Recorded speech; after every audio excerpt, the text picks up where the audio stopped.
Hi everyone, welcome back to the finale. I am Painless. I'm joined by Bianca, and we have a couple of games here for you here, or just one game rather, on the TPL uh, Twitch channel for you. So, Bianca, how you feeling? I'm feeling great, Mr. Painless. How are you? This is our first time casting together. It is indeed. Excited? I am. I'm very excited. Our matchup for tonight is KARN Co versus No MAMES WEY. It's gonna be an interesting matchup to be sure. There's definitely some points to be gotten back from both of these teams to try and keep themselves in the running, make sure that they are able to at least secure fourth place. So should be good to get their feet under them and continue into these last few playdays. I think we were going over both teams and we saw that No MAMES WEY was at the bottom of the leaderboard. So they have to absolutely win this game if I believe they want a shot at the Lions. Is that what they were called? That's correct. Yeah, so No MAMES WEY seems like there's a lot of pressure on their shoulders considering that they're all the way at the bottom of this game of do or die for them, hoping that they can make it into the play-ins. Yeah, it's definitely gonna be a tough fight for both of these teams. One of the teams we have here being KARN Co, good old Carnage B and Co, as one might say. Rest of the team: Vic Bands, Foresight, Zach Killa, Deity. You know them, you love them. Maybe you hate them, but they're here. They're still kicking, and they got a couple more games to go. Carnage looks like he's packing an absolute punch. Look at this absolute beast of a man. Oh my goodness gracious. You don't want to get into a fight at a bar with this guy for sure.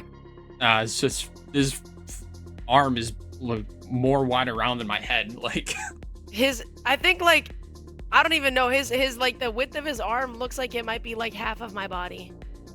that's how like, oh my goodness. But yeah, he's packed.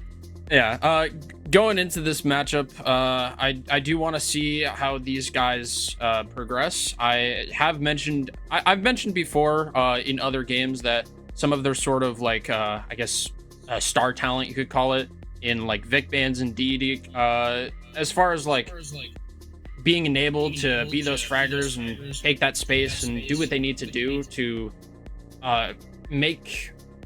just make the space for the rest of their team to come in and do the job that they need to do. I do want to continue to see that out of this team, and hopefully they are able to do so. On the other side, we do have No MAMES WEY, which we can let's see. get into. And half the team doesn't have picks. No! Which is all right. Lineup: HUD, Drix, Reapers, Sneeze, and Joe. A lot of people familiar with the Rainbow Six T3, T4, even T2 comp scene will probably recognize HUD. He was a part of, if anyone remembers, he was a part of Monkey Business and Sway. I think he was also on Pokegang back in Element. No, that was XGS. Regardless, he's been in T2 before, and he's a good squad of teammates around him that he can try to enable and lead the charge almost. I'm familiar with a couple of. I think I know. Is that Sneezera? I believe it is the Azami wizard. Yeah. So this seems like this is a pretty. I'm pretty familiar with these players too. So hopefully they'll give us a great game tonight. I hope so, because it would be sad to see these teams go out, in a 2-0 fashion. Is there either team you think that might have a little bit of an edge of the other that might be favored to win?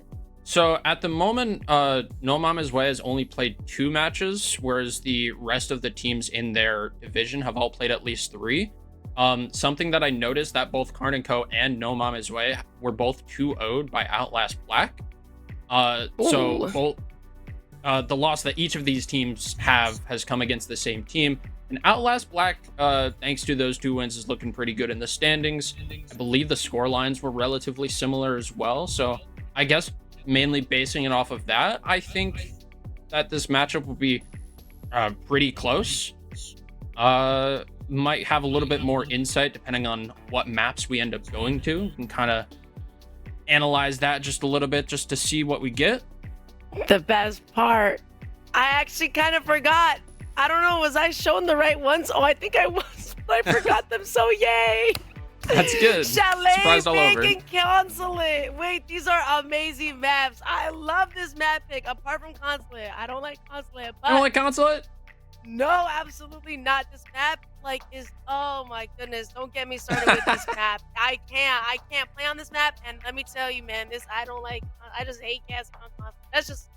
That's just me, though. I'm happy to see Chalet. Chalet's a back with the hand type of map, and honestly, I'm not bored of it too, I'm not bored of it just yet, so I'm okay with that. And I love Bank. I'm a Bank teller, so it's like a home court advantage every time I get to play on Bank. And I love complicated casting. It's always interesting to see what teams pull out. It's definitely sometimes a lot of different strategies that some teams tend to use. Unlike Chalet, a map that a lot of the time most strategies are very similar and kind of cohesive with each other. Most teams stick to the basic things. I think Bank is one of those maps that you can kind of be a little bit versatile, or at least expect slight versatility. Yeah, there is a lot of open spaces and a lot of different ways for attackers to sort of get into the building. A lot of different ways for the defense to kind of layer up into the sides and make the space that they need to stall out around if they need to. Thinking about the other matchups that at least KARN & Co has had, because they've played it 3 matches at this point. I believe this is their 4th. As far as the maps in this particular matchup, Chalet, Bank, and Consulate, KARN & Co lost Chalet when they played it against Turtle Tactics back on, I think it was like the 15th, Playday number 2. They did end up winning that series, though. So Chalet being the only map they lost, and they won in 2-1 fashion. And then on Playday number 3, when they went up against Unks, they did play Bank as one of their matches. And they did, I'm pretty sure I actually casted that match. They had a 6-1 lead up on Unks. And then almost lost like to a comeback. Unks brought it back to 6-5 before they eventually closed it out 7-5. So when we do eventually go to Bank, I want to see if maybe KARN & Co has fixed some of their mistakes from back when they played Unks, and try to close that out a little bit sooner. But before we get into that, we do have Chalet up first, and getting into the operator bans here, we do start with a Capitao. Capitao not really being one of your more common bans overall, but on a map like Chalet, there are a number of really powerful like power spots. You can think of like the library corner. Some people call it dark spot. In any case, library corner is a prime example. You'll typically see like a dock sitting back there. It's a dock trick, and have a bunch of support around mezzanine top loot. Dokkaebi also makes sense, makes clearing out the roam a lot easier. Also gets rid of some of the execute utility. Azami also very popular, especially for the top floor for mezzanine. Can be used to extend into the top floor for a kitchen defense as well as holding top floor itself. And Valkyrie makes a lot of sense. There's a lot of really tall roofs in Chalet. Makes it really easy for Valkyrie to get a lot of value, so that and makes sense as well. Yeah, it seems like it's... Other than the Capitan, you don't get to see that too often. I mean, like you said, on Chalet, it does kind of happen. Not crazy often, though, I would say, but often enough where, yeah, granted, he gets used quite a bit, especially like you said up there in that library hole. Typically, there will be like a dock up there to hold it, but having him off the board, we'll see if that's really going to cause any other issues. Regardless, we're going to be going up to the kitchen for the first... I believe that is kitchen. Where we're that is kitchen, yeah. First, yes. Okay, I thought I had a vertical for a second. Happens to us all. Anyways, one thing that I love about Chalet is it's one of those types of maps where it's very often you'll see the full 4 sites being utilized throughout the entirety of a game. A lot of times you'll see, the top floor, then we'll see kitchen, and then we'll see bar and gaming and the basement as well. So all of them kind of end up being played one time or another during an entire match. So that's the one thing that I love about Chalet, is the fact that, at the very least, all sites are extremely viable for teams depending on their strategies. Yeah, it is nice when a map has all 4 of its sites viable, and makes for a lot of different strategies that people can do, and you don't always know exactly where a team is going to go outside of bot review and prep and things like that. But I do like seeing the first floor sites get love on these maps and get a lot of playtime. Chalet is one of those maps that will get that playtime. This is a really nice drone spot, top blue. Gonna make sure that there's not gonna be any early rotations, maybe towards the library from the defenders. But this setup from the defenders was relatively typical. You have the castle on the jazz door and on the windows as well to make it a little bit easier to rotate around the top floor. They have the frost likely bringing the shield to make a little bit of a power position, probably somewhere in piano, I'd imagine. They're gonna have the Legion roaming this top floor as well as the frost, and kind of making a bit of a like a fortress on this top floor, and try to stall out as much time as possible. I'm surprised that this glass is over by top mez and maybe not like on the big window, trying to maybe cut off some angles. And as I speak about him, Deity gets taken down. That is going to be the glass gone. Like I said, I'm surprised that he wasn't maybe repelled on that big window. But anyways, Vic has already made his way into sight, and Mr. Zach, or not sight, sorry, top floor into the building. And Vic is going to find one as well as, I believe, his friend Mr. Zach. Found one for himself. Seems like kills are coming up from either side. This is not going to be a 3v2, as the boys on No Mama's Way are going to secure themselves a second pick in their favor. Still going to be down one man, and Mr. Joyce needs to be careful. He's up on this third floor all by himself, and I'm sure that they're very aware that they're actually going to sandwich him. It might be a little bit bad if he overextends. We'll find one, however, equalizing the score to a 2v2 will end up getting taken out, and honestly, kill for a kill, not too shabby. Now we're going to be moving on to just about a minute remaining in the round, and there you go, Mr. Hud's a stud. Going to be able to take down Mr. Carnage, the beefy man. It's going to be up to Mr. Zach, 1v1 against Mr. Hudski. Coming down to the last 40 seconds here. Zach is probably going to take his time. He needs to make sure he doesn't get caught off guard. He almost does, but Hud doesn't quite land the shotgun pump that he needs to, and that's going to be the first round going the way of KARN & Co. Very close affair. I was getting kind of I seen that clip yesterday. Yeah, I'm sure a lot of people saw that clip from Hud's a stud, but in any case, we're getting into that round, and I think I saw what they were trying to go for on the attack at the outset. They had the glass, they threw the smoke down and tried to like walk somebody in. He ended up going down, but the Zach and Vic Bands are able to kind of just pull some kills back by walking their way into office to kind of equalize it a little bit. Brought it down into that 2v3, and I like that HUD rotated up top to help out Drix and see if he can maybe just play off of him a little better, because otherwise, if he's just downstairs, it's basically two 1v3s, and it's a lot harder to win two 1v3s than it is to win a 2v3. In my opinion, and probably many others, I'd imagine. So he walks up, Drix aggresses, is able to get one, even out the man count, but he's kind of caught at that point because he's pushed up a little bit. He needed to in order to get a kills, but he ends up getting traded out. HUD luckily is able to get the kill onto the Monty, who I think ADS'd at that point. I don't know if I agree with that decision. He ended up losing their life for it, and it ends up going down into the 1v1, and HUD's able to win it out, and yeah, it was good. Or HUD's not able to win it out. I lied. He almost wins it out. Doesn't quite. Get into this next round. We're going to bar stage. The bar games. The other first floor site. Yeah, that's the one. Stumbling over myself a little bit here, but You're good. There's a lot of times, there's a lot of times that I don't even know. On Lair, do not have me casting him on Lair. I don't know a single site. Even on Nighthaven, man. Nighthaven, I think I know the top floor, and that's literally it. But anyways, I digress. Moving forward, we are going to have a Mira watching over on this top floor, watching in the mez to, you know, kind of slow down a potential library take, as well as you can see by this canine window. Mr. Hanny is already trying to make some waves, trying to make some moves. A minute already into the round, and there you go, HUD, who unfortunately lost that 1v1 last round, will at the very least pick himself up a kill. It's going to be Mr. Carnage, who's actually the Blitz.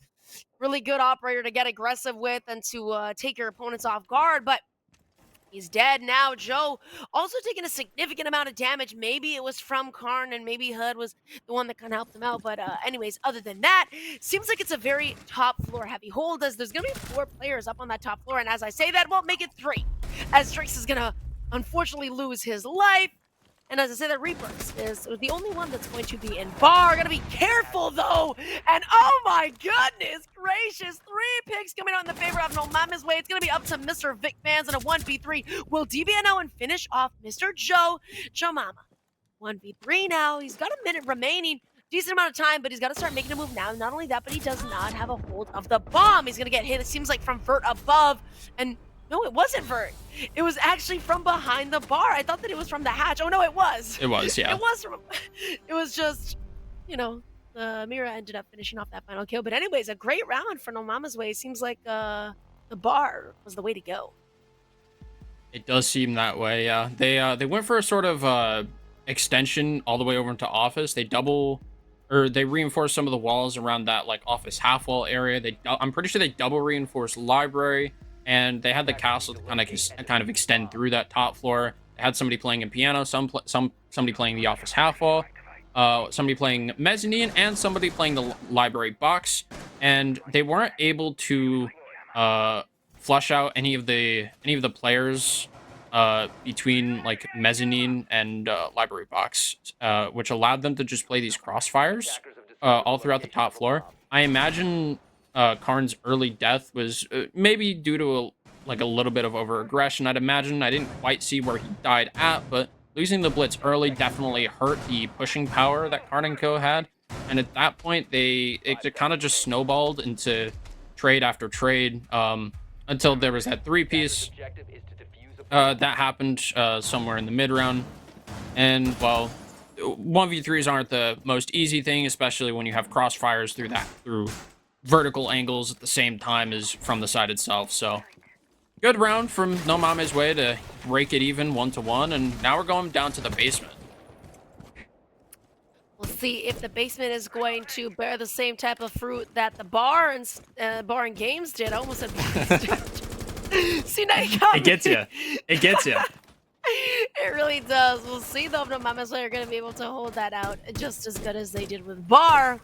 As for right now, it doesn't seem like anybody's really made their way except for the top floor, as Mr. Zach and Vic will be up on that second floor, but the only person that's going to be up on that top floor is going to be Mr. Reapers and HUD. So they're going to have to be careful about the potential pressure that might be coming in from the 2 players on KARN & Co. But other than that, it seems like everybody's basically in and around site, either inside or Joe, who's going to be in bar. I wonder if he's kind of ratting there or if he's, you know, moving around and kind of making his presence slightly known. Might be a little bit cheeky if he is able to kind of flank a little bit. Fortunately, though, Sneeze will be the first one to get his life cut short. It's going to be Mr. Didi to find him. Brings it into a man advantage for KARN & Co. Didi's at half HP. Looking to take another gunfight under this player peeking into blue. Needs to be careful. I think that's Reapers. And, oh, Blackbeard's here now, too. Can assist Didi and taking some of this space. The red wall is still reinforced as well, but that does get opened up by the A's, so they have a lot of the angles that they need opened in order to start aggressing onto this player in the back of Wine Cellar. Has a couple of ADSs and a shield to protect him, but if he goes down, the flood is going to start happening, and they take him down, and Didi hops in as a result, gets another kill. Nitroso comes out, gets shot, doesn't blow up, doesn't get any more kills. Didi gets another one. That's a triple kill, and that just leaves Joe upstairs on the flank. Needs to try to go for something, but there's Vert all the way from the top floor that ends up taking him down, and the defense is just torn apart from the gunfights that Didi was able to take, and the angles opened up from the ace. Yikes. Yeah, that was not the wave. That was unfortunate. I was looking too the whole time. I was like, okay, well, I believe it was Joe who was on the Goyo, and he was in bar for a while. I'm like, okay, he might like pull off the most insane flank, because everybody ended up, you know, coming back down to site as they should. Joe was the only one that decided to hang around in bar, just sitting there. But fortunately, I guess he was trying to rat a little bit, and it just didn't end up working because, you know, 2 players ended up dying on his team, and then that was it. Like you said, the flood just ended up following through. And, well, they can't handle all that water. They're not able to hold up when that water hits. And so, fortunately, No Mama's Way will fall flat and flawlessly at that. So that's unfortunate. But back over, my bad, to the kitchen. Seems like we did like a little bit of a rotation, actually. It seems like even if they end up losing or end up losing, they'll just swap over to the next site, which is where we're back again to this kitchen. Which first time they played here, it did end up being a 1v1. Mr. Hudson nearly won it out, but fortunately a little bit short. Yeah, this time I don't know if they did last time, but at least this time they're running it with both a Kaida and a Tubarão. The mission is going to be to try to keep that office wall closed. If they're able to do that, they're able to keep control of the top floor, and even if the fireplace wall gets opened up into dining, it's not going to be the easiest thing to actually execute into the site. So I'm going to try to keep that wall closed. I imagine there's going to be 2 to 3 players playing that top floor. Spray down the window. Looks like it was going the way of someone playing in that owl position above solar stairs. Just be careful not to get wallbang through a random wall, but... Oh, the rat works! Sneeze gets to kill onto Vic, who didn't drone the mudroom area, and that's going to be an early pick from the Frost onto Vic Bands, and that puts them at a man advantage. Pretty good, and a minute already been wasted in the round.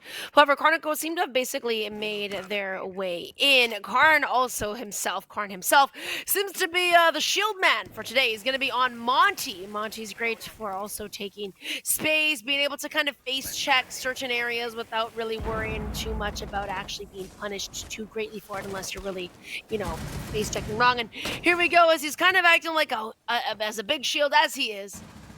For his teammates, hopefully be able to take advantage of some certain situations. But now we run to about a minute and a half remaining in the round. This top floor is still being held very nicely by not just 1, not just 2, not just 3, but 4 players on No MAMES WEY. The only one that's actually going to be in sight, not even in sight, is going to be Mr. Reapers. He's in the basement.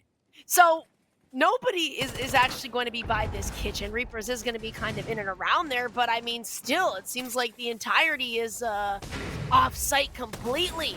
Which, I mean, it seems like this might be a top-down sort of take anyways, but regardless, Joe will be the first one to find the second pick, and it's going to be on to Mr. D. I say first one, but, I mean, he's going to be the only one to find the second. Regardless, doesn't matter, a 3v5 now. No MAMES WEY are in a great situation. They have a 2-man advantage, and hopefully they'll be able to maintain this and secure that round win.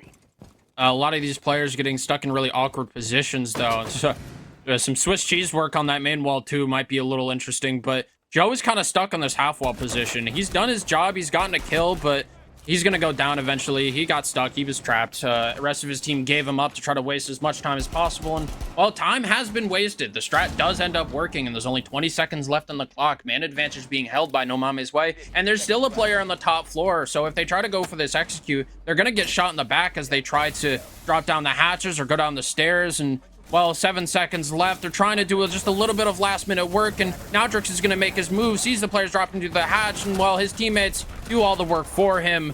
And, yeah, the attack just falls flat due to the denial and keeping the wall closed for the most part from No MAMES WEY. An amazing hold. I mean, the first time that they defended there wasn't horrible, but it definitely crumbled a lot faster because that top floor hold, that top floor defensive hold ended up kind of getting dismantled by KARN. Now this time around, No MAMES WEY having that man advantage off the bat, and then not only that, but having that 2-man advantage definitely put them in a lot better of a situation, and it made a lot more room for them to, continue to hold and push back at KARN because, like I mentioned, there was nobody in sight at one point. It was for a good hot minute. As the round started to dwindle and time started to run out, everybody had started to get back to sight apart from Drix. But, for a good little bit, nobody was actually in and around, or not even in and around, but in sight. Everybody was either on the top floor, or I believe it was Hud's Stud, I think. Or maybe it was Reapers. That was just chilling by the basement. Not sure really what he was doing a little bit of cardio around the map, but hey, it worked out in their favor, and this round count is 2-2. I'm pleasantly surprised with how both of these teams are playing. Yeah, I am too. They're both playing well around the other team's pushes and strengths, making a lot of adaptations that they need to keep these positions held how they can and how they need to. Looking at this, I think this is the exact same strat that No MAMES WEY did the last time they went to bar. I assume they figure it worked last time. It'll probably work again, so no reason to really change anything up. However, KARN & Co. is going to change things up. Instead of going more directly into sort of office, the ego balcony, and you know, the piano balcony and over by library, they're instead going to send a Blackbeard over on the solar side of the map. They're going to have some other teammates to support him and help him out. I believe that the office to master wall is double reinforced. There's some reinforcements around the half wall again, and Blackbeard has made his way all the way to piano. I don't know if this is a good decision. A lot of damage onto Deity. HUD takes a lot of damage in turn, though.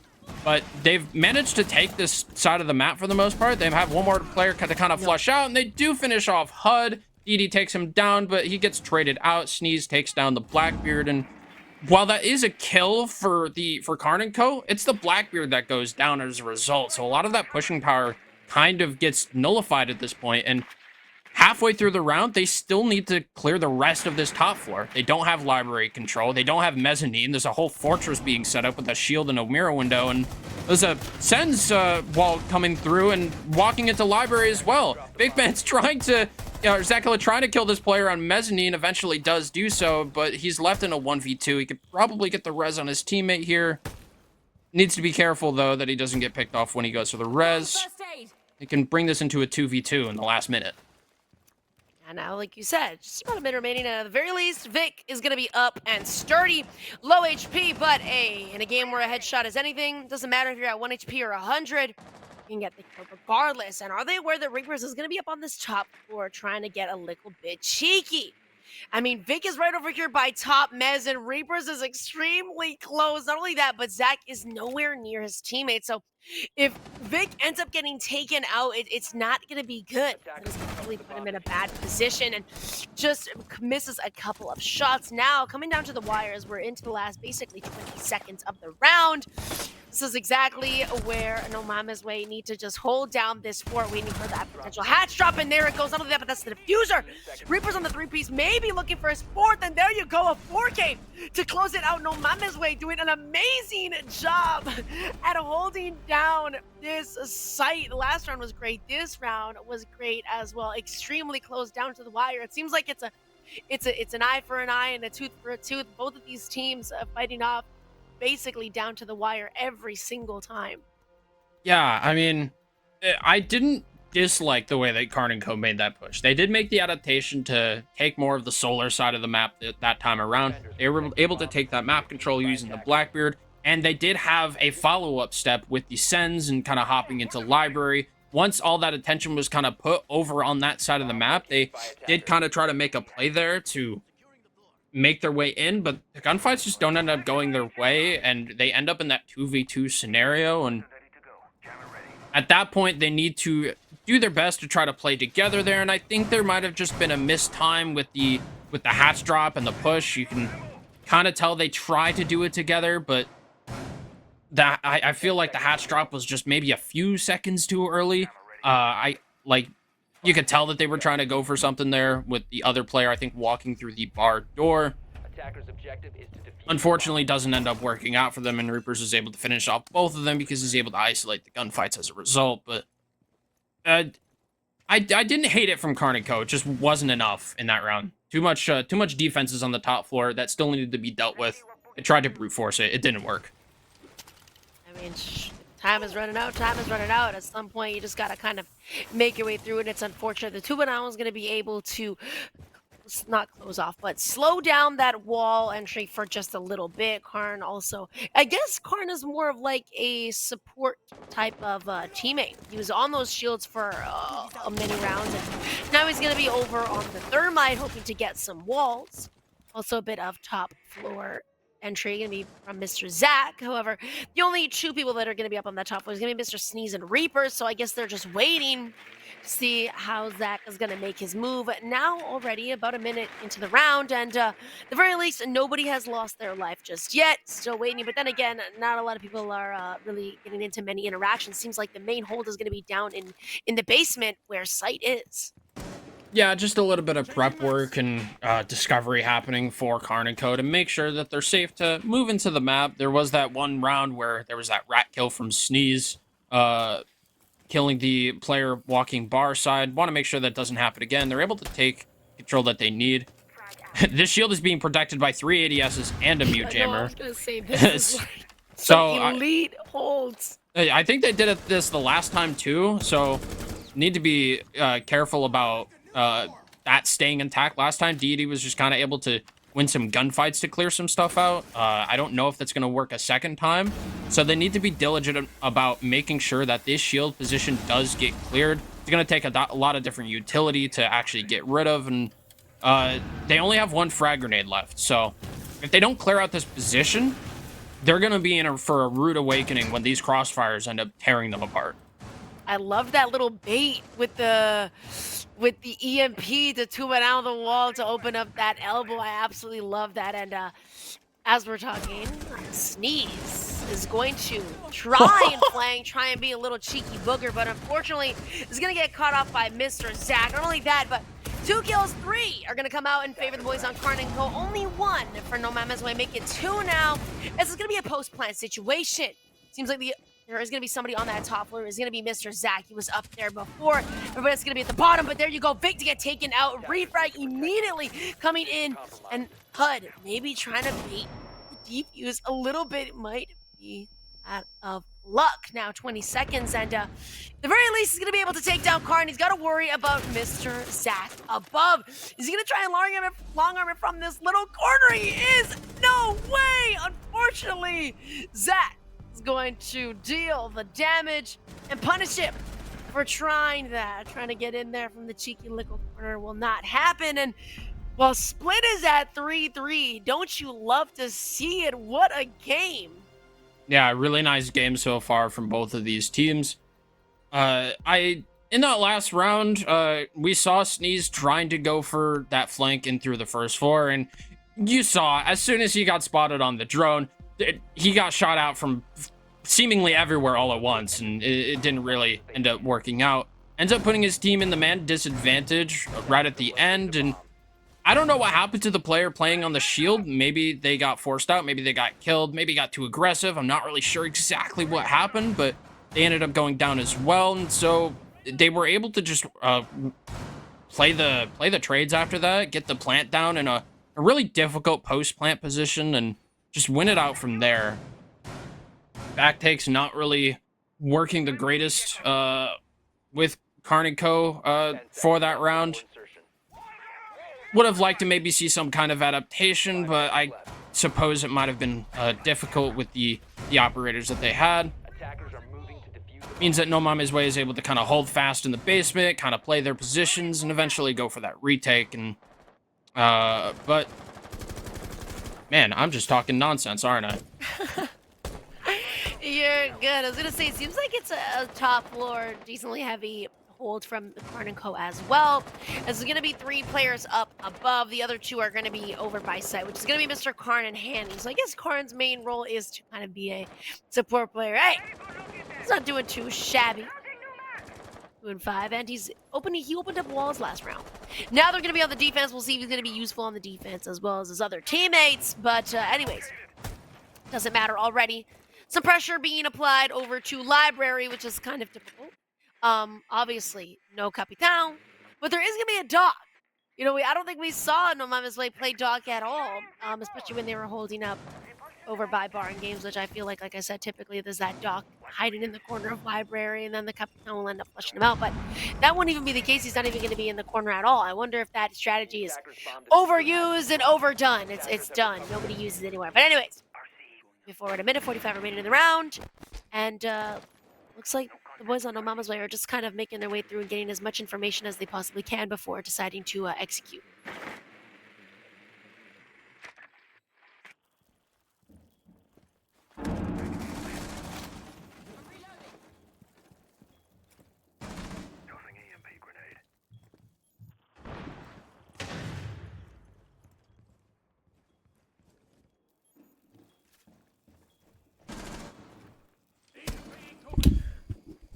Yeah, just needs to be careful about this lurk on the basement here, from Joe. Could be devastating if he's able to take out the dock. And, oh no, the whiffage comes through from Joe, isn't able to take out KARN in stock. It just needs to be. Yeah. Oh no, in the chat, indeed. Foresight takes down Reapers as he tries to hop into the site. DD ends up. I don't know if he went down, but he ends up healing himself. He was prone in library, and oh, they have the man advantage. Last 40 seconds. The execute needs to happen. It needs to happen soon. The boys on MAMES are unfortunately going to be down a man, but hey, a situation might just happen, and a 4v3 turns to a 2v3 as both Mr. Hood and Mr. Sneeze are going to find themselves each a pick. Top floor is still being held over by Mr. Vic Bands. We'll see now as 20 seconds remain in the round if MAMES are going to be able to push their way in through sight. They do have the bomb in hand at the very least, but Zach Killa, unfortunately, will end up not even, but he will get taken out by Mr. Drix, and here comes the plant. We'll see. It's going to be Mr. Hud, and from the window, Snee is holding it down. That's how we do it. And amazing job from MAMES WEY being down that man, especially with such little time. I believe it was around 40 seconds. They were able to not just equalize it out, but actually put it in their favor. So an amazing flip for MAMES WEY. Great first offensive round. KARN and Co were pretty secure up until that bit. So a great round, at least for the boys on MAMES WEY. Yeah, most definitely. They were able to take a lot of the lurk into a lot of positions that ended up catching KARN and Co off guard a little bit. You saw Joe towards that mid round made his way up the black stairs. He didn't end up getting the kill onto KARN, who was playing in stock. That was a really unfortunate whiff from Joe onto KARN. But regardless, it isn't just him making that play. The rest of his team goes to take the initiative and make a play alongside him, and well, they're able to get the drop on some of the players and make their way eventually into the site to start getting that plant down in that sort of default half-wall position inside of games. And yeah, not much that the last remaining defender could really do about it at that point. So MAMES WEY takes the momentary lead. They're up 4-3, but they could look to extend this lead. Oh, they have a Nook. That's interesting. I'm curious to see how they're going to utilize this. It looks like they maybe want to open the front door and have the Nook kind of walk in and maybe walk up the main stairs, catch someone early. I'm curious to see what's going to happen here. Here he goes. He's walking in. He might walk straight into sight, actually. It might be the play. EMPs to bait out the Nitro Cell, and he has it in his hand. The Nook walks in. Sneeze gets a kill, and now they suddenly have control of the site. The hatch gets open. He's looking up towards it. He gets another kill onto Foresight. Zach gets one back onto Drix, but Zach goes down to Reapers in turn, and now the defense caught completely off guard, need to try to get some of these kills back, and DD caught in the open, gets a kill onto Sneeze, who was in the middle of the site, but now Vic Bands 1v3 needs to try to make something happen. He's stuck behind the dawning half wall, and he just got shot at, so they know where he is. So he needs to try to make a play here, needs to try to get lucky with some pre-fires, maybe some lucky picks here. Needs to be careful about anyone coming his way. He tries to throw the Nitro Cell to get the first, but he's getting shot in the back at the same time. So much good play coming out from MAMES WEY on this second attacking round. Completely catch KARN and Co off guard. I think we can hand half of that round over to Mr. Sneeze, making his way in through sight as if he owns it. Amazing job. I think he was able to find himself 3 picks. I believe it was 3. He killed the Kai, the person on top of the hatch. He might have found one more, or maybe I'm just hallucinating, but regardless, an amazing job. The boys on MAMES WEY taking the bull by the horns. Amazing offensive round. It seems like their offense is even stronger than their defense. And I think you had mentioned, before we continue on with this round, I think you had mentioned that KARN and Co had previously lost this map to, was it to LS Tech, or did you mention that they had ended up losing this map? I did. They lost it to Turtle Tactics. They lost it 5-7. They ended up going 3-3 on the half. They started on defense, and then in the last remaining rounds of regulation, they only won 2 attacks and lost the other 4. So this time around, they did win 3 attacks. So if history preserves and they win another 3 defenses, then we do see ourselves going to overtime. But needs to actually. I'm just surprised that they ended up picking Chalet. Not that they're playing bad or anything, but I just because you had mentioned that they ended up losing it. I wonder if there are any other maps that maybe they might have had like a stronger foothold in. Like I said, not that they're playing this map like badly or anything, but I'm a little bit curious myself as to why they decided to go Chalet. I mean, then again, maybe their record with Chalet is good, and it just so happens that they just kind of succumb. Is that the word? Succumb to Outlast Black's wrath? Is that it? Succumbed? Succumb? You know, I don't know. Just It's something. I think like that's definitely a word. Succumb. Yeah, English language is funny like that. Something like that. I'm not even sure myself, and I speak English. So, anyways. It doesn't matter. Enough of the rambling now. A minute already into the round, and we might just see Sneeze. He's got the courage to make his way in through, and already kills coming up from either side too, and gonna be in the favor of KARN and Co. I'm gonna wait for Sneeze. Maybe he's gonna get a little bit cheeky on this top floor. This is gonna be Vic and Deity up at the top. Sneeze all by himself, and as I say that, so it happens. Sneeze finding Mr. Vic. Deity is the last one alive on this top floor. Is he gonna get any reinforcements, or is he gonna be stuck here by himself, potentially moving back down to site? Yeah, lots of gunfights happening back and forth. You saw Reapers make his way in through 45 Hall to see if he could catch some defenders off guard. I think Joe may have tried to go with him, and they tried to make a little microplay together. They did end up getting one, but lost both of their lives, putting themselves in a man disadvantage. But then somewhere, Vic Bands is taken out, so they're able to kind of equalize a little bit, and now Deity, as you mentioned, is the only one on this top floor. They need to be careful that they don't put their back to this player, and I think Deity might have fallen off. I don't know if he's still in the corner, but they do seem to have this top floor control at this point. Need to try to convert it into something at this point. They do have the hatch open. They do have one more smoke grenade, one more stun, a couple of Flores drones to maybe open up some angles or displace some defenders, and well, one of the Flores drones gets shot, but they do know a player is playing over in stock. They're going to bring the Blackbeard over to this hatch here and maybe try to make a play off of that. Blackbeard still has a nade remaining as well, so likely going to chuck it down. Does so indeed. Chucks it into stock to force them away, but the stun grenade goes into the floor. Regardless, Drix does manage to drop the hatch, takes out Foresight. KARN gets one back in turn. Drix goes down, and now they need to try to scramble to get these kills. 1-for-1 again, and now HUD is in a 1v1 against KARN. The two supports, the two IGLs, tries to go for the fight, and KARN goes for the shotgun and gets the kill. Almost a mirror of the very first round that we had, and, well, once again, doesn't go in HUD's favor, unfortunately. Oh my goodness, man, a HUD. Unfortunately, he's not the one to put your money on. He's not the one to bet on if it's a 1v1 situation. Unfortunately, like you said, that's the second time he's lost his 1v1s. He's a great player, though. It's just unfortunate. Oh man, that's gotta hurt. It's all right though. KARN and Co, an amazing round from both of those teams, but KARN and Co will prevail, and here we go. This is what I've been waiting for. The full 4 sites have been utilized now. Up on the top floor, KARN and Co will now finally give us the full tour of the map. Now we've been to every single site. There isn't going to be a mirror, though. I feel like a mirror gets used a decent amount. You think so? On this site. I don't know. I feel like there's typically like a little mirror watching in that blue hallway. Well, that double wall.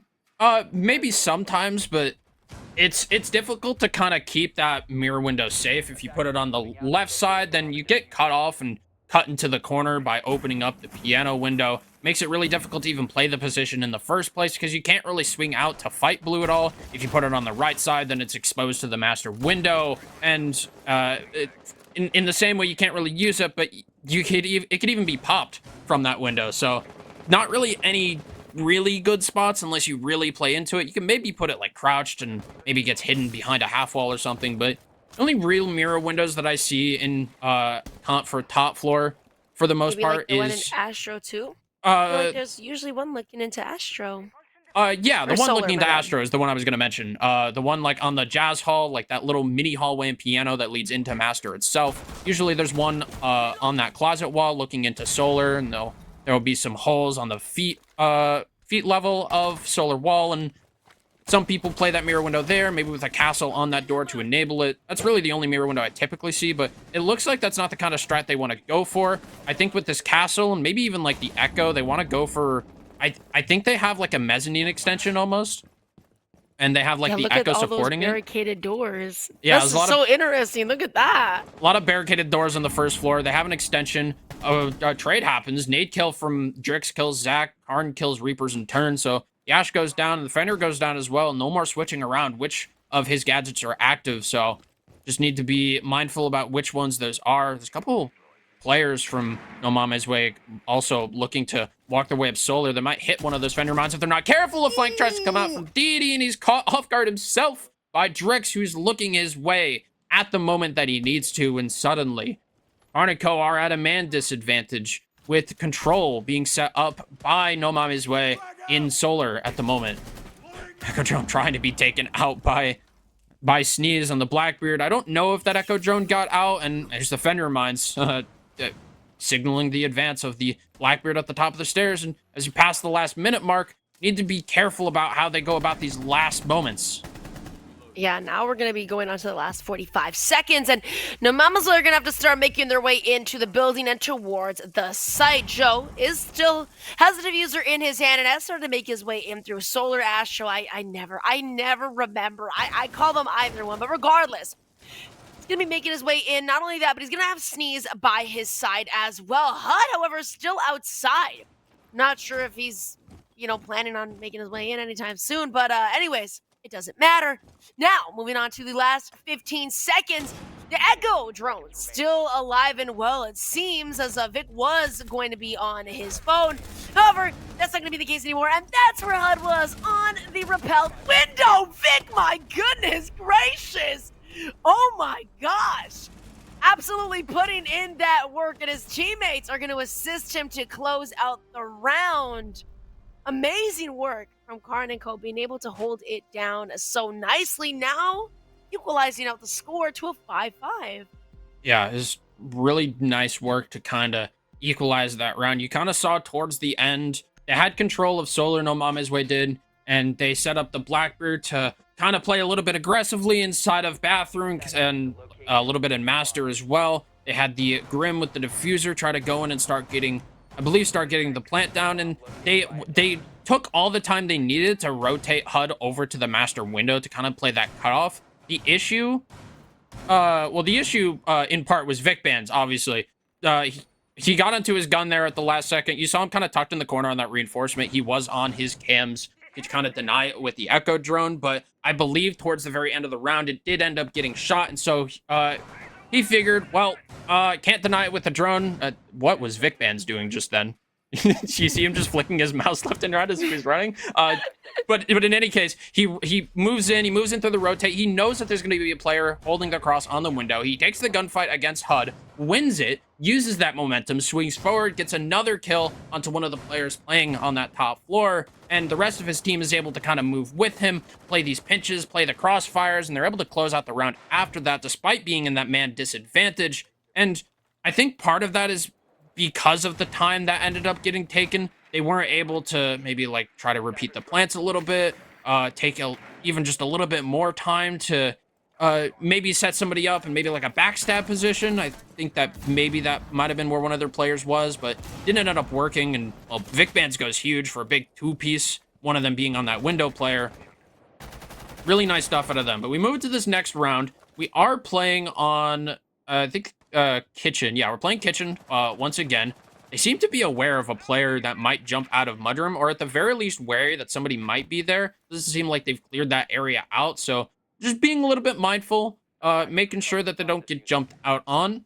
They seem to have a really go-fast sort of lineup here. They have the Ying, they have the Sens, and they have the Grim. All of this utility is, I imagine, is going to get dumped all at once, maybe even just like a bait, maybe some kind of fake, but they do have this utility to go fast when they need to. They also have the Brava to maybe get rid of some of the information that they have. It doesn't seem like there's that much outside of default cams, but they're likely going to go fast here pretty soon. And, well, Vidger's kind of starting to rotate back to site. Maybe they're kind of aware that something fast might start to happen. And Sneeze gets the kill onto Deity. Goes for another one onto the player into Dining. Goes for the shotgun, isn't able to get the kill despite Vic Vans being blind. Man count evens up, and suddenly the Candelas start going. Senswell's going. 4v4 at the moment, but gunfights need to start coming out if they want to execute on this utility, and they do get a kill onto KARN, bringing it into a 4v3. Needs to try to make something else happen, though. We start to stagnate as these players are still holding fast. There's a Boss G visual sitting and dining, and they can't really move in just yet because they didn't go for the top floor control, so they might get shut down by the verticals. Need to try to maybe just brute force one of these players, maybe take a 2v1. Needs to be careful about some of these long angles as well, and there's only 40 seconds left, so they need to make something happen soon. We'll see. Well, at the very least, they can hold it down. As time starts to dwindle, it's going to be more in their favor than the attackers. And No Mama's Way need to start making an execute, and they need to start doing it now, because last round it took them a little bit long, and unfortunately, they just kind of caught. They were kind of caught with their pants down. So now, with 15 seconds, they're not gonna have much room for error at all. They're gonna have to make their way in, and they're gonna have to do it fast. Here come the flashes and the Yin Candelas as well.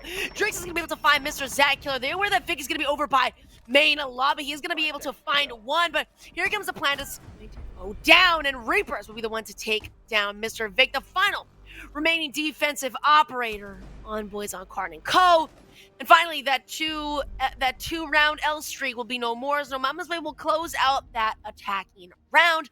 Not only that, but will potentially put themselves, well, not potentially, they have put themselves in a position of match point. And if they win out the next round, then, well, they'll win out map 1. KARN & Co, though, have been doing great this game. All these rounds basically have just been extremely close. The map score is definitely doing this game justice, as it's just been absolutely close every single time. We'll see, though, KARN & Co do not have any margin for error anymore. They're going to have to win this, and they're going to have to win it out nicely if they're going to want to potentially, win in overtime, because it's impossible to win in regulation now for them. Yeah, definitely need to pay more mind to how they're playing this last round in regulation. Need to be careful not to give anything away for free. They need to make sure that these lurks that No Mama's Way have been doing in some of these rounds aren't finding any value, aren't having an impact in these rounds. You've seen what they've done when a lurk does end up working. Even just in the last round, Sneeze, you saw the operator lineup. They had a Grim, Ying, and a Sens, which would suggest that maybe they would want to go fast. With a Spunky coming out. Oh, dude, he takes down Joe, and well, that's the Sens, and that completely shuts down whatever strategy that you had going into this last round. That's going to be a killer for this last round of regulation.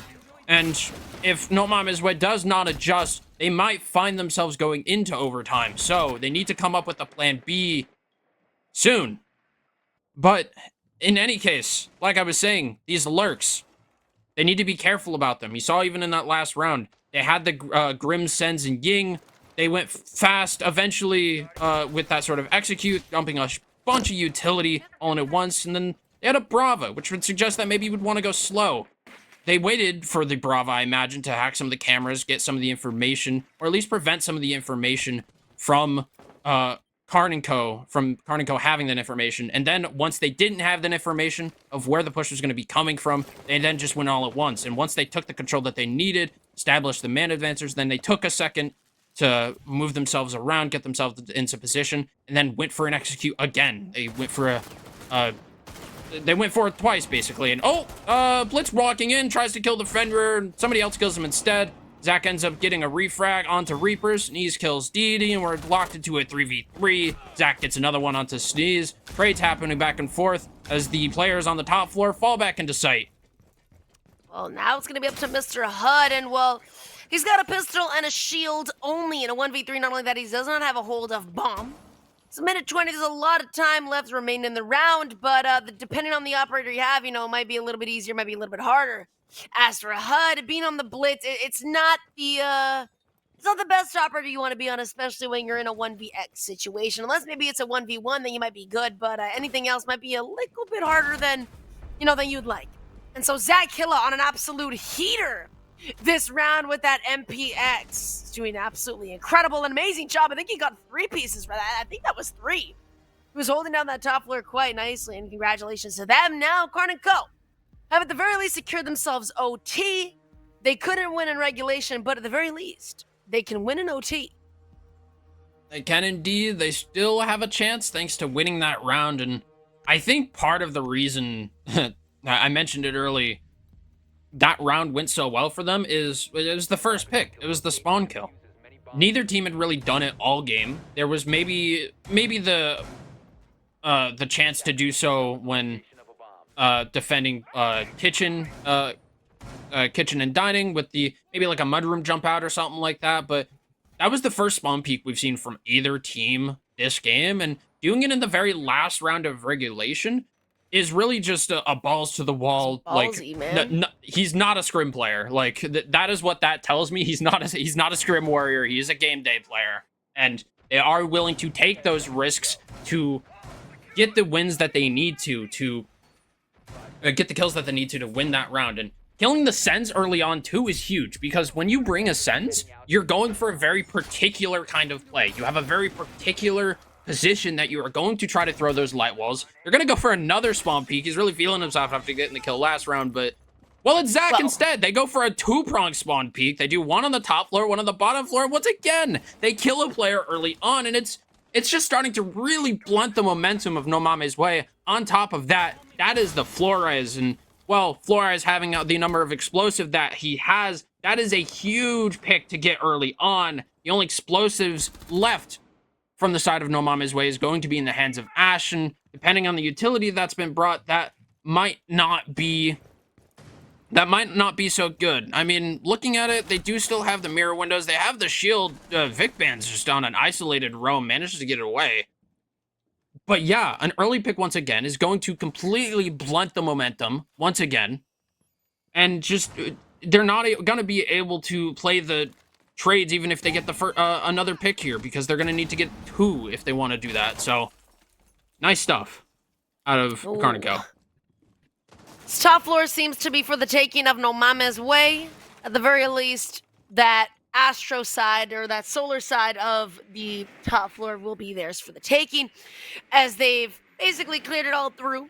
So we'll see. There is going to be still somebody holding up that top floor. It's going to be none other than Mr. Deity.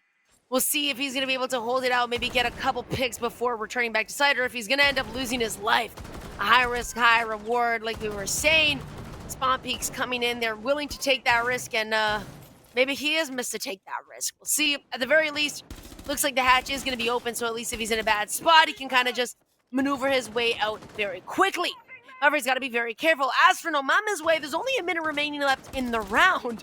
Hopefully, they'll be able to make their way through. And now that Deity is going to be dead, this basically enables the entire top floor for them. They're going to be able to hold it from above, but there isn't a lot of time remaining. Like I mentioned, there is just about a minute. Zach Killa will be the first one to try and get cheeky, perhaps put himself in a situation where he'll be able to flank out and catch No Mame's Way off guard. But anyway, still a 4v4 situation, waiting for the next team and the next gunfight to happen. You should be careful. Vic Bands takes down Sneeze, spotted him out on the drone that he had driven outside, and takes the gunfight to him.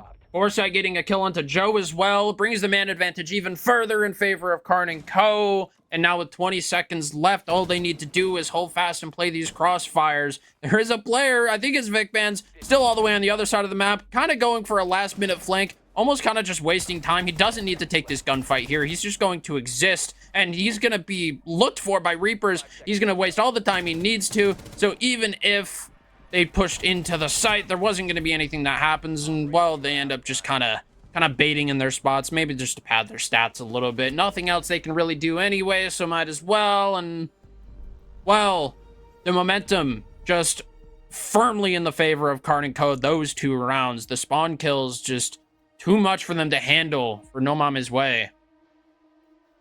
If can't handle the heat, you got to get out the kitchen. KARN & Co., like you said, willing to take those risks, and it worked out in their favor quite nicely. They're very aggressive, and it just doesn't seem like No Mame's Way was able to keep up. But then again, you know, if you end up getting, you know, you end up getting first picked, and it's no longer in the favor of your team, sometimes it's very hard to bounce back. Other teams, you know, have a man advantage, and they don't really know what to do with it. KARN & Co. seem to know exactly what to do in the right situations. Both teams, it just No Mame's Way end up kind of, you know, getting on their back foot first, while KARN & Co. are, you know, with their front foot, their right foot first. Their stronger foot first, at least when they end up getting these spawn peaks. We'll see if No Mama's Way are going to also kind of take those risks and maybe try and, you know, put themselves in a man advantage situation early on, as there's really no room for error. They were in favor of match point, however, that has dwindled, and now they're gonna be put in a spot where you can't make a mistake. You have to win out this round, and not just this round, but you got to win out the next one. We might just go, you know, full OT, that double OT. We might at this point. Seems like a similar strategy from the last time that they went to kitchen. Kind of funny considering the line that you just mentioned about staying out of the kitchen. Oh, that was a funny stinger. But yeah. You like that? The funny stuff happening, but yeah, similar defense. They're bringing the kite, they're bringing the tuber out. They're gonna try to keep this wall closed and keep the top floor control as much as they can. The attacking lineup this time, they have a gridlock to hold down to make the flanks just a little bit more audible, make sure that there's nobody going for anything sneaky in the basement. They do have a flank drone as well, so they have plenty to kind of watch that and make sure that they're not caught off guard. There's a lot of barricades up on this top floor, probably just if they needed to for some visual cover while rotating around, but they don't end up staying here for very long. The barricades also kind of act as a little bit of information, but using the Montang, they're able to take a lot of control on this top floor, and Sneeze gets a flank on the blue stairs. He gets 2 for his trouble, one of them being the Monty. He gets traded out by Vic Bands, but the damage has already been done. A lot of the pushing power just completely taken off the board by an unread flank by Sneeze. And now they need to come up with the second...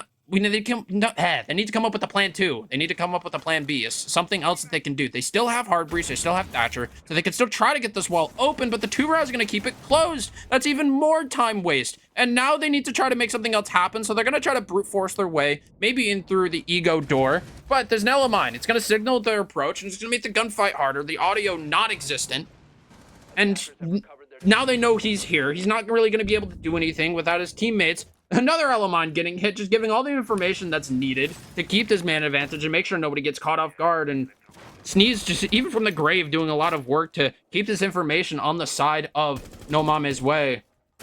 There is still a player on half wall. Needs to try to get a kill here. Doesn't end up doing so just yet, but does so. Gets 1, almost gets the second, but Vic Bands takes him down. The pinch and the trade ends up working out. They get a kill elsewhere as well. So now it is a 2v2. A player's still stuck up in Master. No. Reapers is trying to take a gunfight onto these players, aggressing into the top floor. He gets helped by HUD, who gets the Nitro Cell into Vic Bands, and now Foresight is in a 1v1 against HUD. Once again, HUD is in the 1v1, and if they want to stay alive, he needs to win it this time around. We go into these last 15 seconds. Foresight making his way down the solar stairs, and he wins it. HUD redeeming himself. The 3rd time is the charm. Pushes us on to round number 15. He gets it this time. Oh my goodness, he broke the curse. HUD's a stud. There we go. Finally, he could not win the 1v1 to save his team the round, but he does when it matters most. Oh my gosh, I'm literally watching this with my mouth, my jaw's like wide open. I'm like, oh my god. As soon as you said his HUD left, I'm like, oh my god. I can't believe it. Great job to both teams, but baby, we are double OT. This is the full 15 rounds, and the basement is where we are going to be last. No matter who wins this, that's it. That's the first map is going to be done. We'll see if No Mama's Way are going to continue in with that momentum from last round. Not even that, but they were up a 5v3. KARN and Co managed to bring it down to a 1v1. Vic, if Vic had ended up getting that second pick, KARN would have won that 100%. I don't even have a doubt in my mind. They're so lucky Vic did not get that kill. I cannot lie to you. Both these teams are playing amazing, but I cannot lie to you. They are so lucky Vic did not get that kill. And here we are, round 15, that bottom floor. We'll see who is going to come out on top. And already, KARN and Co continue with that early round aggression, trying to get them spawn peaks in. Oh, running out of the front door, and they catch him off guard. He doesn't quite get the kill. Reapers ends up taking down Zach, and suddenly the man advantage goes into No Mame's Way. They are wise to the tricks of KARN and Co. Not gonna let them get the drop on them. The same way that No Mame's Way was getting the drop on KARN and Co. in so many of these rounds. They're wise to their tricks, like I said, and they're gonna try to go for a relatively standard take, I believe. They have the Thermite, they have the Habana. Oh no, not a missed drone. Certainly they get this drone. Didi gets the kill anyway. Sneeds equalizes, gets the kill onto the player being droned in. Oh my gosh, just sprints at the fireplace door, comes face to face with the player, takes damage, and eventually goes down. Doesn't quite make his way back to site. Vic tried to help by walking up the stairs, but it doesn't end up doing much of anything. And the man advantage stays firmly in the side of No Mame's Way, but Carnage is on the top floor. He throws an impact. Or rather, yeah, he throws an impact and gets a kill onto the Ram who was playing the top floor. Now we're in a 3v3 halfway through the round. There's hard breachers are still up, but there is still wall denial on the board. So if that hasn't been taken out yet, then these walls are going to stay closed. Luckily, there's no Kide on the board for this round, so the hatches can still get opened. So even though the main wall isn't opened up, I doubt they're going to be going for any sort of trench presser here. Even though the main wall isn't opened up on Snowmobile, they could still try to go for a plant on shelf. They do still have the hard breach, though. They are able to take out the batteries, I assume, from the vert. So they do actually have the wall open. At this point, what they can try to do is go for a shelf plant. They have the control that they need. They're going to likely have a player walk down blue, a player on the breach, and a player walk down black. That black stairs player is going to be the one with the diffuser, and they're going to try and force the issue all at once. There's still a player holding blue, though, and this is going to be the main issue. They're going to walk in. They're going to try to plant a trash can instead. That's going to be wallbang most likely, but the player drops connector hatch, takes down the player aggressing in, diffuser goes down. The blue player gets caught off guard though and allows Carnage B to rotate up to try and play the vert here. There's still a player playing the post plant from outside and still another player playing on the backside. There's still a player in blue too. They're separated at this point, and they're again 2v1 at the same time. Vic, Bans, and KARN playing this 2v1 to perfection, isolating the gunfights, and now Joe needs to win out in this 1v2. KARN starts the diffuser. It gets baited out, and Vic Bans gets the final kill of the round, and that's going to be KARN and Co. winning Chalet in the first map of this best of 3. Oh my goodness gracious! What a game by the skin of their teeth. Oh my gosh, these last final rounds of this map have probably been the most intense games, the most intense rounds I've seen in a while. Oh my goodness, it's it's player after player that just one pick goes out in the favor of KARN, and then one goes out in the favor of No Mame's Way, and then so on and so. It's a back and forth, back and forth, back and forth. This was the game to watch. Can you see how big the smile is on my face? Oh my! I'm not, no joke. I'm watching the game. I'm literally sitting like L with my knees up, this close to my camera. I'm like, dude, oh my goodness. You cannot make it up. Oh my god. KARN and Co. just narrowly winning their map pick 1 round.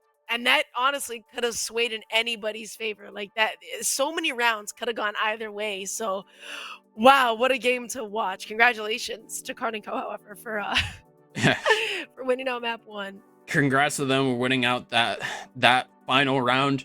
I really liked in that 2v1 how they managed to just isolate the last 2 attackers. They ended up getting separated from one another, whoever the Habana was, I don't quite remember, as well as Joe, who was the Thermite on the outside.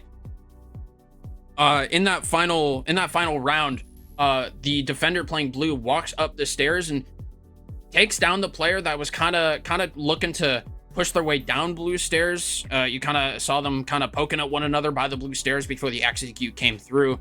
I think he eventually went down, and eventually the attackers got separated. And then in the 2v2, they make it into 2v1s. They separate the player on the backside who was underneath the wine hatch, kind of kind of out of position, if I'm being fully honest. And then after that, they're able to then transfer their way over to the main breach.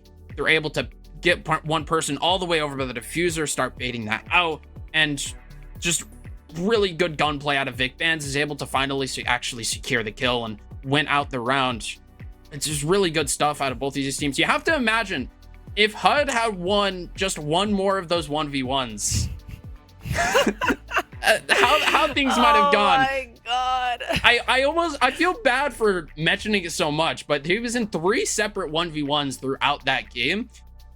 And it was just kind of unfortunate that he only did manage to win the one in overtime, no less, when like the other team was on match point. But alas, not to be. KARN & Co wins that map barely, but barely is enough in this case.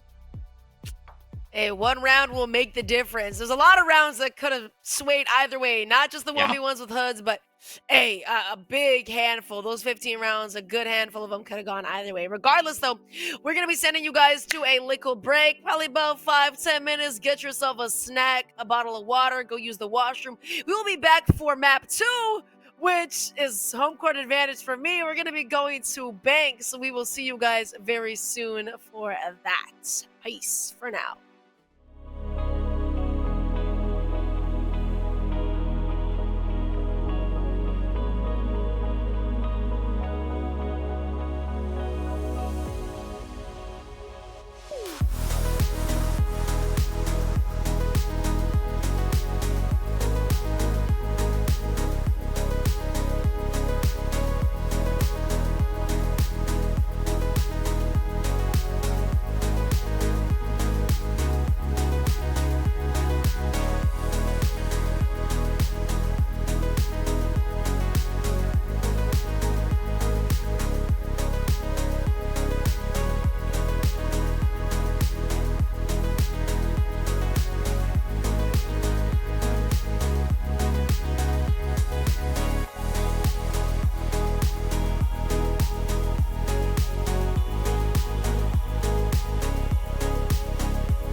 What is up, guys? We are here for map 2. If you missed map 1, oh my goodness, you missed a great one. Hopefully y'all will go back into the VOD and see that, because man, map 1 on Chalet was absolutely incredible. KARN just narrowly winning their map pick by 1 round. We went the full 15, and KARN won it out 8-7, my bad, 8-7.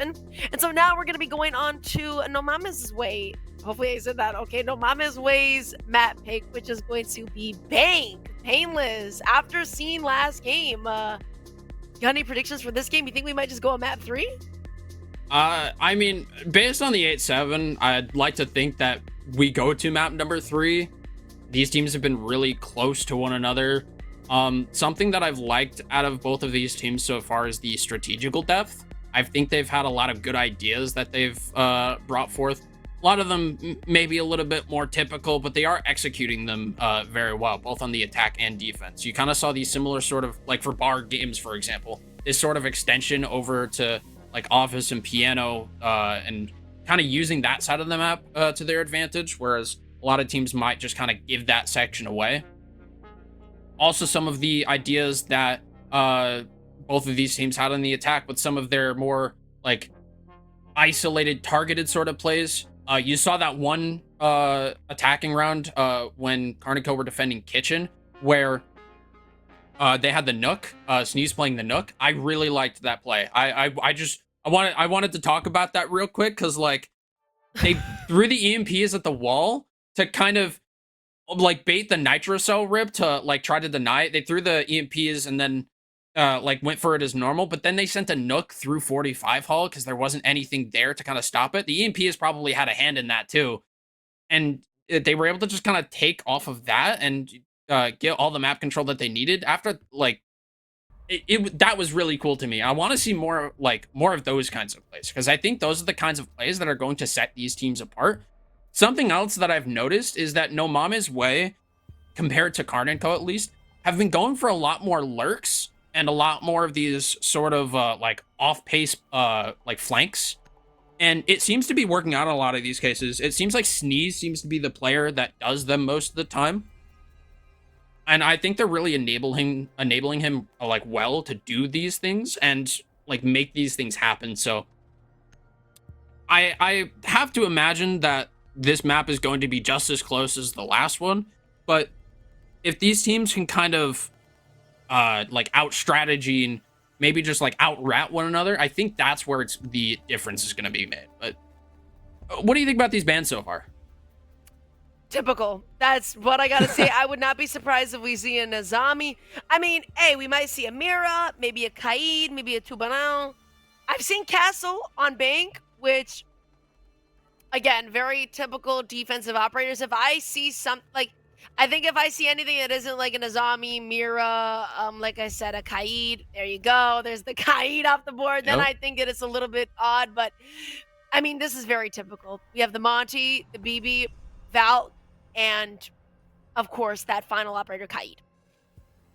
Nothing sticks out, but then again, Bank is one of those maps that I would argue is kind of one of the more popular maps that ends up getting picked. I do like Bank though, because I think it does kind of give a little bit of teams a little bit of room to do a little bit extra. You know, it's not like Chalet where a lot of the strategies are very similar, you know, kind of only differentiating by an operator or two. But Bank, I feel like teams can definitely get a lot more creative and kind of bring something new and you know, innovative to the table, something, you know, different. And so I'm hoping that we'll see that, but you know, based on the bans, it looks like everything is going to be very typical as of right now, but anything can change. Like I had mentioned previously, this is going to be the map pick of No MAMES WEY, so they typically will be starting on the offense, which is what KARN have decided. And KARN will be defending that bottom floor for the first time, but no Mira. Very surprised. I feel like Mira down at this side is definitely, you know, very typical, but it doesn't seem like it's going to be factored in at all for KARN. It does tend to be very useful, but that doesn't seem the kind of strategy that they want to go for. It looks like they want to do a bit of an open area extension kind of roam. They have the Fenrir to put on the doorways in through the top floor. Early entrance in through dirt all the way, getting these long angles. Reapers taking the initiative to inch his way towards site. They're really just making their way into these sort of just off the site kind of areas. The Nook started to make their way in through the basement as well of garage, walking up the blue stairs, and well, Foresight's been taken down. Okay, early access into the building really early on, manages to take advantage of it, and now the defense needs to be a little more careful. I did say they wanted to do like an open area kind of layer, with like a cap can and a Fenrir. Maybe the Goyo hoping too. They have this time denial with the smoke and the Goyo, so they couldn't really go for anything more typical on blue, opening up that blue wall. I also have the tuber out to maybe slow some things down and keep some of these hatches closed for a little bit longer, even though the Kite is banned. Playing this hatch, and wow, Reaper's taking out Zach, just furthering the man advantage. Mind you, Reapers had I think dropped 17 last game, so he's definitely the man to look out for, at least on the side of No MAMES WEY. And Mr. HUD is gonna take down Mr. Deity as well. This might just be a flawless first round, and yes, wow. It is beautiful. I mean, amazing play coming in from No MAMES WEY. I mean, maybe this really is, I mean, it's only one round, but I always say this, but, you know, if you're going to pick a map, you have to be confident that you are better at playing that map than your opponent, not just defensive-wise, but offensive-wise. If you have the, you know, nerve to pick a map, you got to make sure that your offense is strong as well, because typically 99.9% of the time you will be starting on offense.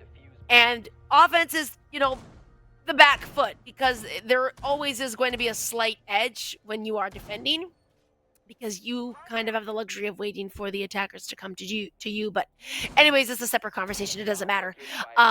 You got to make sure that your offense is good, especially if you're picking a map. No MAMES WEY, amazing picks coming in. They played it amazing, and KARN just fell a little bit flat that first round. Like I said, again, it's only round one.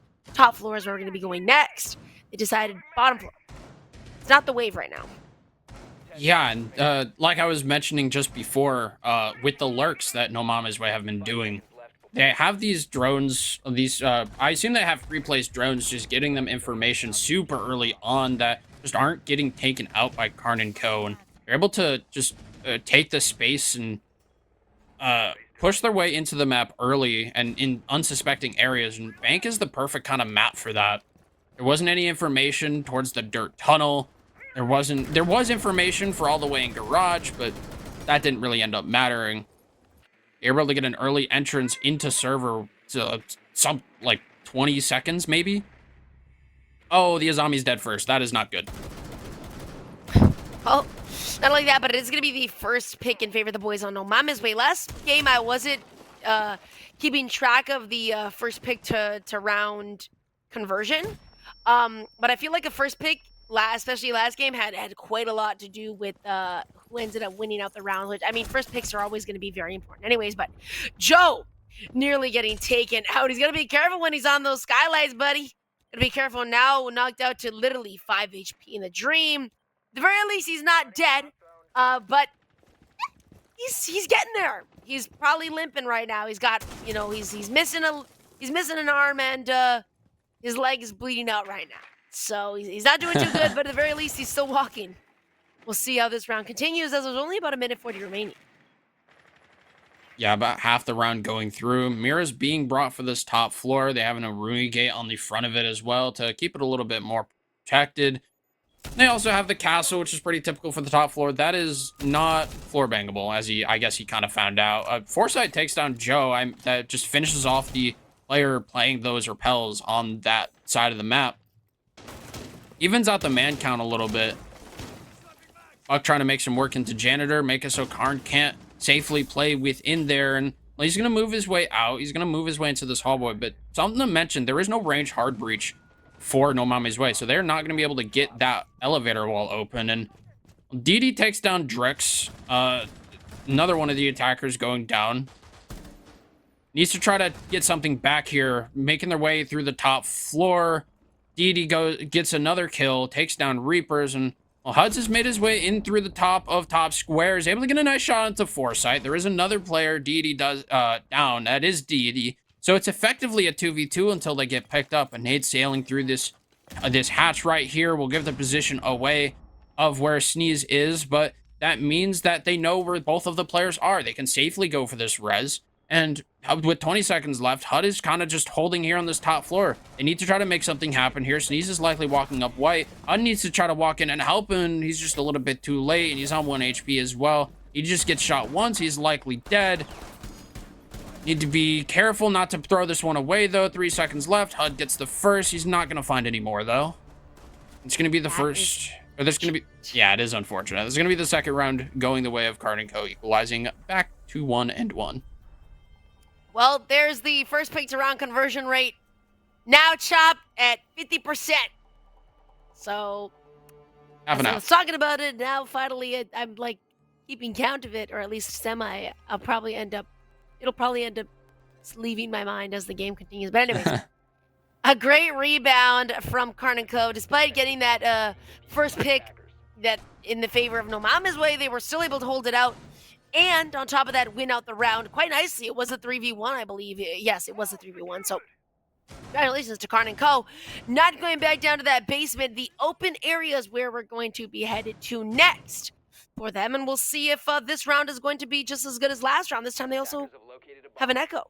So maybe they're planning on perhaps, you know, No Mama's Way might end up kind of being that late game. It seems like at least these rounds might be a little bit of that late game, especially last round. It was going down to the wire. So we'll see if we're going to be seeing some echo action, perhaps, as No Mama's Way may or may not try and plant that bomb. Will definitely be interesting. I mean, looking at the lineup of KARN & Co., they have brought both the Mozzie and the Echo. If Mozzie is able to get any drones, could pair up maybe with the Echo for a little bit of droning from the defense. Could be interesting if that does end up happening. But a really nice pre-plays drone inside of Tellers will give some information onto some of these players extending horizontally off the site. So, like I was mentioning, these pre-placed drones just being super effective from No Mama's Way, and Reaper's just going to take advantage of that, and he's going to start walking his way in towards Tellers. He knows the beepers are here, and I think based on audio, Zach has an idea that there is a player somewhere within this front area of the building. They know that the front door is open, and Zach tries to swing out, had an idea of where Reapers was, but didn't exactly know, ends up losing his life for it. And once again, these lurks just being so effective from No Mama's Way. Oh my gosh, I love Reapers, man. He's, like I said, he was an absolute machine last game, and that I love that. I don't know, I'm really keeping an eye on him because, man, he's doing great so far. I love watching this guy play, and he's on that Nook. He's being cheeky. I absolutely love it. We saw Sneeze on that Nook that one time, but now it seems like Reapers is going to be the one to carry the cross for this, at least this round, maybe even this map. Who knows? Anyways, though, Boys and KARN go start off with that man disadvantage, but it doesn't matter. Last round, they also started off with that man disadvantage, and were able to turn the round over in their favor and win it out quite nicely. So maybe we will be seeing a repeat of that as well. But, I mean, if you're a fan of No Mama's Way, that's absolutely the last thing you'd want. Deity will be the one to, unfortunately, though, take down Reapers. But there will be a little pick coming out in their favor. Actually, 2 picks coming out in the favor of No Mama's Way. But not before getting a little refrag over not just 1, but actually make it 2.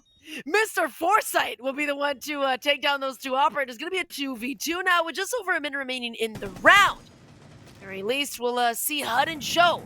They do have the man advantage. Not only that, but the Sens can be able to block off some crazy lines of sight, especially if they're trying to get this bomb planted, which is exactly what they're going to do. The Echo will not be able to do too much. Not only that, but HUD is going to take down Mr. Foresight, and it's going to be Vic left in a 1v2 post-plant situation. If you didn't know, it takes you 7 seconds, my bad, to defuse a bomb, so he's going to get these 2 picks. With also 7 seconds to spare, we'll find the first. It's going to be on to Joe. He's got 20 seconds just about it. There you go, taking down HUD. My God. Vic bans on a heater. Talk about that, a 1v2. It doesn't mean nothing for him. It doesn't mean anything. Post, plant, 1v2, 1vx.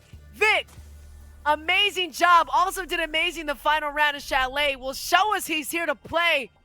And that is what you call la pasión. Bringing KARN & Co. their 2nd round win. Yeah, really nice job for Vic Bands to pull that back for No Mama's Way. It was looking kind of dicey, especially with the opening pick at the start of the round. The Mozzie Zach going down super early.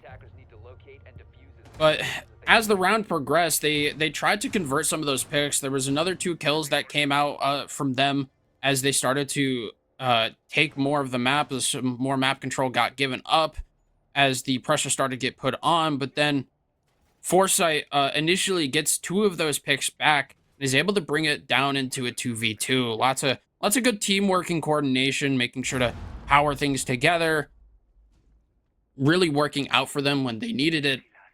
Brings it into that 2v2. The last 2 remaining operators from No MAMES WEY, though, were the Sens and the Ace, meaning that they were able to get some of the longer angles open onto the quad wall, as well as deny some sight lines into the site itself. They're able to use that to their advantage to get the diffuser down, but at that point, they needed to try to play the post plant. They do actually kill the Echo, catching him off guard with the while he was on his cams, but at that point, they need to be careful about what Vic Vance was doing. They needed to make sure that they were aware of what he was up to, and they just weren't. Vic Vance just moved too quick, reacted too swiftly for them to get into the proper post-plant positions, and they were caught off guard in turn. So really nice stuff out of Vic Vance to really take the initiative to bring the fight to them so quickly, take advantage of that. Getting into this next round, though, Goyu Canisters taken down super early. Good prep work being done once again by No MAMES WEY. And something different that I'm noticing is KARN have decided to bring the Mira down for the basement hold. Last basement holds, if y'all were not here, No MAMES WEY won it flawlessly. It was the first round of the map, and they won it 5-0. 5 operators alive, and the defense was all done. And what a way to skate drop! Unfortunately, Mr. Hudson Stud is going to find himself dead in the grave. Deity will be the one to pick him off and make his way very fast back into sight. No MAMES WEY now with that man disadvantage. This round, a lot better already for the boys on KARN & Co. As like I said, they had lost it flawlessly. So we'll see. Maybe the mirror is the difference, or maybe KARN & Co. have just locked in these last 2 rounds. They've been playing amazing. Yeah, Hut tries to go for a sort of one-off play to kind of catch them off guard. It kind of seemed like it would have worked, but then he kind of just stared at them, if I'm being honest. Didn't really start to shoot back, which is unfortunate for the play he was trying to go for. And well, that's also the Sen's dead, which is somewhat of an issue. You still have a couple of smoke grenades, and Drix does end up die as well. So that's a lot of the smoke grenades that they could have had removed. And the man advantage going in favor of KARN & Co. Very different from the first time this site was played. They still have a good amount of execute utility to work with, but they don't really have the man advantage to follow up on it. So they need to try to make something else happen. They maybe need to try to just drop a hatch, go for some kills here, maybe walk down a staircase. They have a little bit of information on where some of these players are, but they're not really able to do anything with it. Zach is able to kill Reapers, and we're down into a 5v2. Yeah, this is not looking good for the boys on No MAMES WEY. I mean, I'm a little bit disappointed, I cannot lie. Especially because this is their map pick. Like I said, it's your map pick, man. You gotta have that good offense. And maybe KARN & Co. are just absolutely locked in. That first round was just a little bit of a miscalculation. It was a misinput. So this round, we'll see now. 15 seconds remaining. That's gonna be the diffuser. Gone. Not only that, but a flawless round is answered back with a flawless round. The basement was won flawlessly for the first time by the boys on No MAMES WEY. The second time it's played out, KARN & Co. will respond with a flawless round of their own. An amazing job to KARN & Co. As for No MAMES WEY, doesn't seem like it's moving too good. Not only that, but they end, there are even rounds where they get the man advantage, they get the first pick, and then they still end up losing it. It's not looking good at all. So we'll see now. KARN has, at the very least, they've won their 3 defensive rounds. They could potentially even bring this 5-1. That would be best case scenario. And I mean, considering the rate that they're moving at, it seems very likely that they could pocket another round and leave split at a potential 4-2. Yeah, it kind of seems like both teams are sort of catching each other off guard. The big disadvantage to having sort of like a lurk sort of solo kind of play style is that if the other team is aware of where you are lurking, then it doesn't really work. You end up getting caught off guard. You end up taking a 1v you either end up having to leave, you might end up having to take a 1v1, or at worst a 1vx. And oh, this is interesting. They're gonna double up the shield placement. They're gonna have the typical one in the hallway. They're gonna have a second one though, actually looking at stock. Curious to see how that works and if it works, but yeah, the lurks and these early entries just haven't been working for them in these last couple of rounds. HUD, I think, tried to go for a sort of off-pace play to catch some of the players off guard inside of open area. It was a very similar sort of defense. Oh, there's the jump out. Okay, 1-for-1 trade, but that's the Azami dead. That's kind of not great. I don't agree with that trade. I feel like if there was anybody that should have jumped out, should have been like the castle or yeah, really just the castle. Everyone else kind of has utility that they need to kind of keep on the board. Was it worth it? Yeah, all right. Well, maybe he thinks it's worth it, so maybe I'm just lying, but that is a 1-for-1 trade. 2 minutes left on the clock, and the Azami's off the board. Well, they are going to have a couple of cameras being able to watch some of these defenders. They're very aware of a lot of their positions, or at least the position of one operator in particular, Mr. Deity, who's doing great himself. Hopefully he doesn't get caught off guard by anybody. Regardless, though, this is about 1:40 remaining in the round. It is a 4v4 evened out playing field. We'll see who's going to be the one to get taken out first, as right now it just seems like the boys on No Mama's Way are making their way through, kind of getting as much intel as they possibly can before they decide to execute. And it seems like Drix will be the first one to get taken down by Mr. Foresight. It's going to be a 4v3 now in the favor of the boys on KARN and Co. And let's see if they maintain this lead. Well, it's a trade, a pick for a pick. It's going to be a 3v2. KARN and Co still have that man advantage, but now moving to just around a minute remaining in the round. And it's going to be HUD and Joe yet again left alive. We'll see if they're going to be able to hold out this round and bring it home, or if KARN and Co might secure yet another round. Yeah, a minute left in the round now. I'd just kind of using that stun grenade to get back out, make his way over to square. Not entirely sure where Joe is. It looks like he's actually inside the building. He's on the almost the shelf plant spot, but he can't really go for anything at the moment because there's just too many defenders that he needs to worry about at the moment. They need to try to find a pick here, and they're going to try to do so. HUD just trying to take this gunfight onto the stock hallway player, but it's Vic Bands. He gets a double kill into the round. Joe gets one, but Vic gets a third, shutting down the last two attackers of No Mame's Way. And that's a win for KARN & Co on the top floor. Wow. I said this before at the beginning of this game. I'll say it again. Good. Oh, a timeout. Good that you take that timeout. No, good. They need it. Like I said, this is No Mama's Way's map pick. Under no circumstances should, I mean, realistically, sure, you can leave your split at a 2-4, but the way that they're playing, like, honestly, it should be 5-0 at the rate that they're playing at. KARN and Co doing absolutely, like, they're just, even when they have a disadvantage, even when No Mama's Way are able to find small gaps in KARN and Co are able to fill in those gaps and actually, like, take advantage of No Mama's Way and their vulnerability and just bring it back. I hope that timeout was enough to reset No Mama's Way, because this is the last round before split, and I would absolutely hate for split to look like 5-1 after the just incredible map one that we had. Why was the game more competitive on KARN & Co's map pick for No Mama's Way? Why was No Mama's Way performing better on KARN & Co's map pick than they are on their own map pick? Might have to do something with like a playstyle thing with how the maps are. Chalet is the kind of map where you can get lurks pretty much anywhere on the map. There are some kind of lurk routes that you can do, and that's probably part of the reason that they were able to take advantage so often, and they haven't really been able to do that as much on Bank. 5 seconds left. It is kind of puzzling, considering Bank is sort of like a much more like open space. There's a lot more places to make your way in, and granted, it has worked a little bit. You think about the Nook going in through lobby that one round when they were attacking open area the last time. So it has been Vic Band's trying to go for a pick here.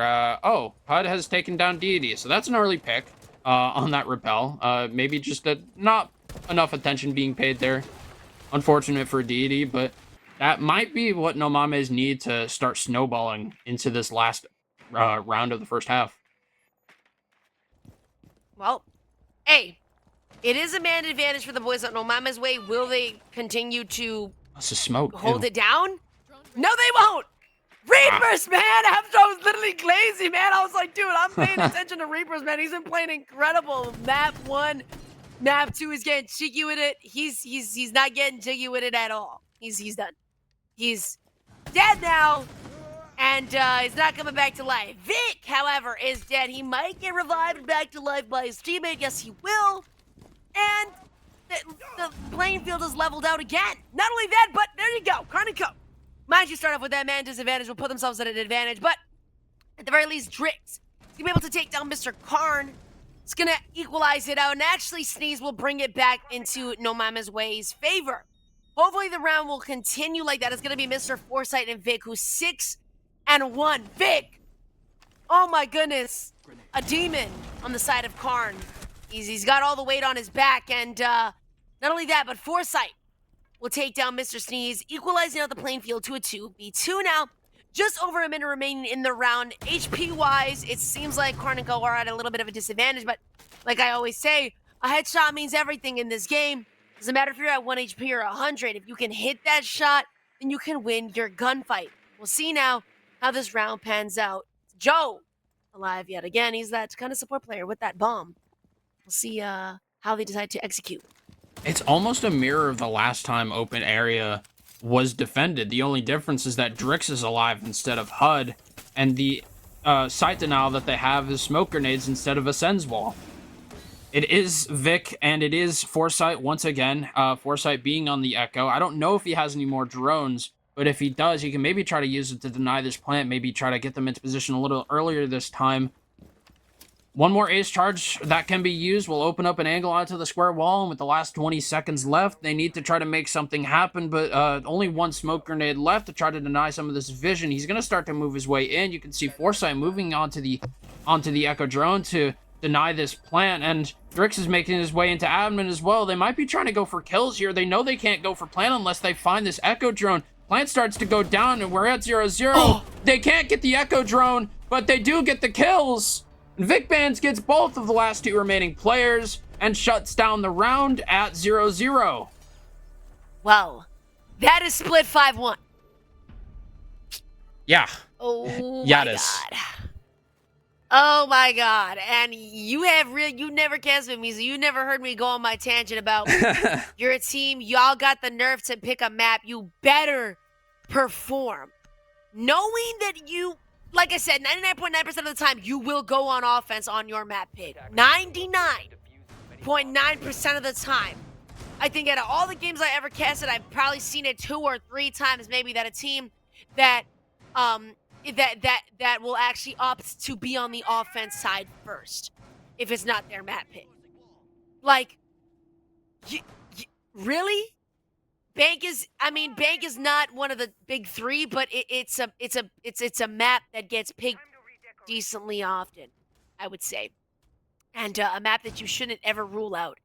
The fact that you pick it 10 seconds left. and then you're performing this 5 seconds to insertion. like this poorly, I don't like it. It leaves a sour taste in my mouth. This is your map pick. At the very least, you should be leaving split at 4-2. 2-4, obviously, because you're on the offense. 2-4. I'll cut you a little bit of slack. You're on offense, but that's the worst that it should get. It should never be 5-1. We are not on Skyscraper. We're not on Skyscraper. Get the Skyscraper mentality out. That is disappointing considering last map. But hopefully now that No Mama's Way are going to be on the defense, we'll see them perform a little bit better. Because they haven't been on anything since round 1. Ooh, almost an early kill there. Almost catch off one of the players playing within open area. T-Barrel canister to deny the hatch being open too, so he's able to delay even more time on the castle barricades to kind of facilitate him staying within this sort of boxed-in area. I think he's the only one in here as well. And he's going to try to waste as much time as possible. He has a mirror window as well. He has plenty to kind of work with to keep himself alive for as long as he can.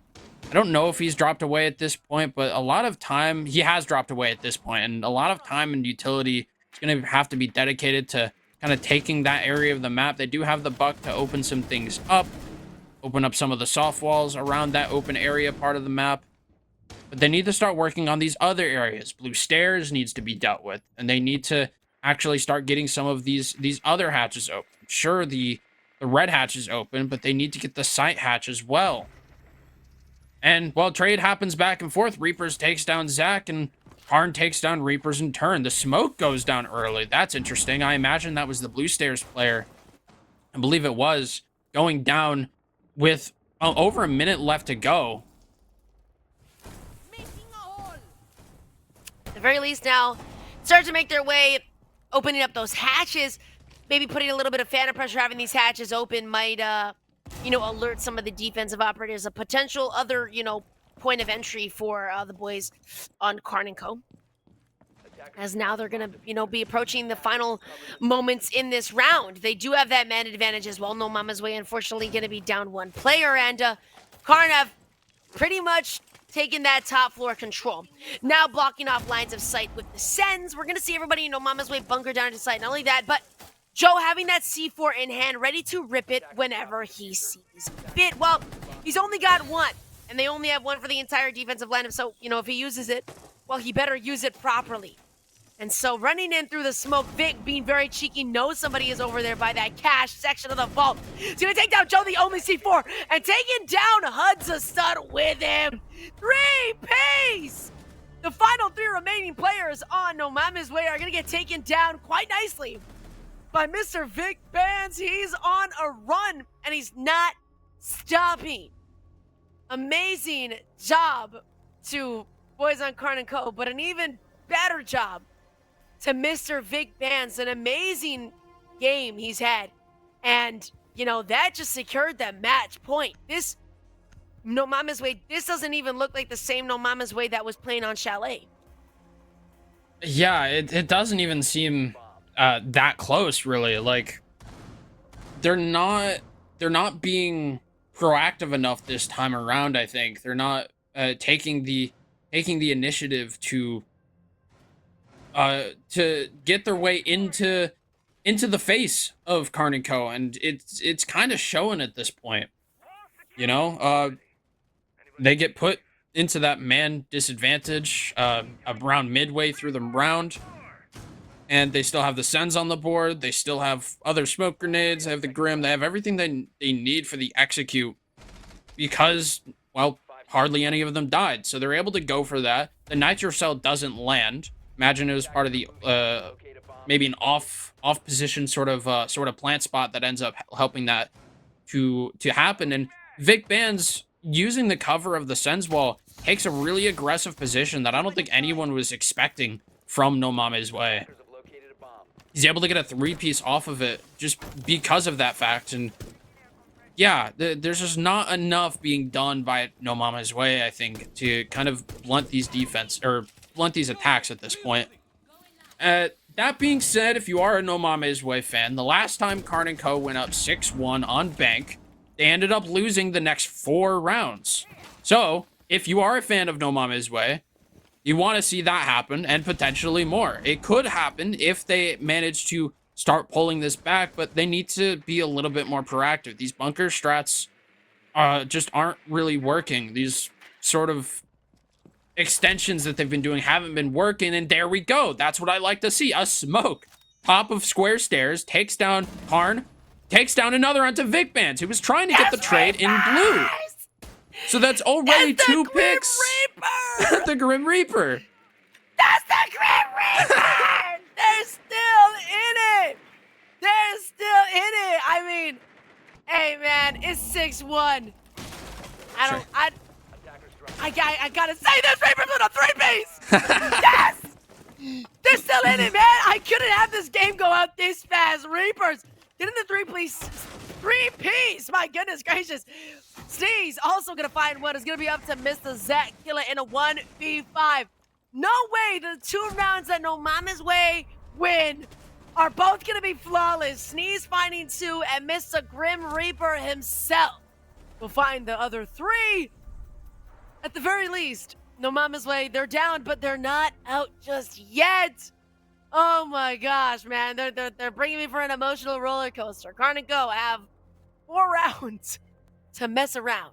I mean, technically 3 if they want to actually win it in regulation, but no mama's way, they got no room for error, man. They gotta get these rounds, and they gotta do them effectively. They gotta win them out effectively. So I like seeing Reapers take the bull by the horn. I like seeing Sneeze being able to assist him like that. Hoping we're gonna see some more, because a 7-1 would not have been fun. At the very least, let's get it to 7-4, guys, please. That could be cool. But yeah, in any case, I did like what I saw from like what happened that round with No Mama's Way, particularly with Reapers. I like how you're not gonna expect a smoke of all operators to be on the upper square stairs fighting somebody top square in a basement defense. That's just insane, right? Like, it's something that just catches them off guard. It's the aggression.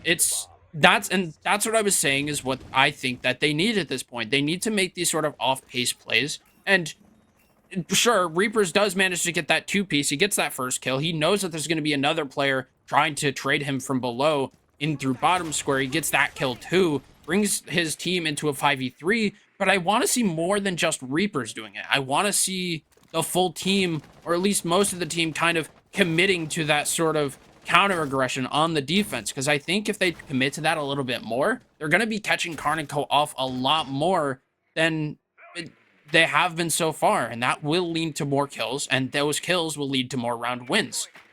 So I think if they are able to find gaps in, well, the attackers' offense and take advantage of that, they'll find a lot more success. Top floor has been taken by the attack. I want to see if maybe No Mama's Way goes for something here. They have the Oryx, they have the Echo. They can try something here. Let's see how the round continues out. Just about 2 minutes remaining. Joe, not putting on his best performance, not his proudest, I'm sure.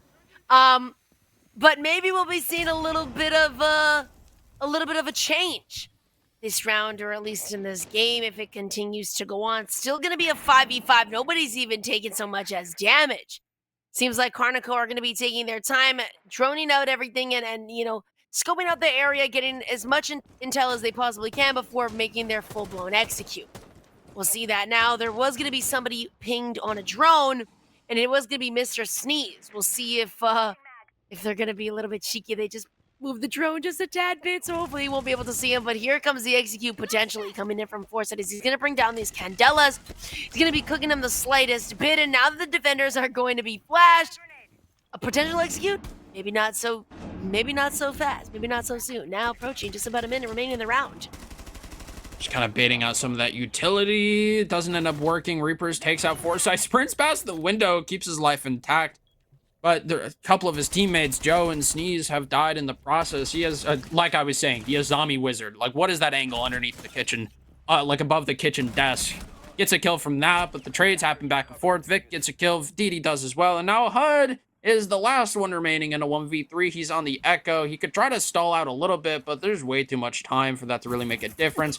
No! Oh, well, all right. Well, the Echo drone does stop the first one, but they're going to be looking for the second one now, and that's been taken out as well. So HUD now, no drones to his name, 1 impact grenade, and a couple of guns in his pocket. Will need to try to make his way up the white stairs, try to make something happen here, but the post plan is just going to be way too strong from KARN & Co. So it's going to be difficult for him to actually do anything. He's going to try to peek his way around, but it's not going to come to anything. And after an explosive map number 1, Mama's Way just goes out in a little bit of a whimper in map number 2, and you would have liked to see more. I would have loved to see more. Are you kidding me? Yeah. Oh my god, I feel like I was like edged a little bit when the boys on No Mama's Way won out that second round. Sneeze getting that 2-piece and Reapers getting that 3-piece. I was like, yes, man, the game is gonna be more comp. They lied. That was 2 rounds of pure joy.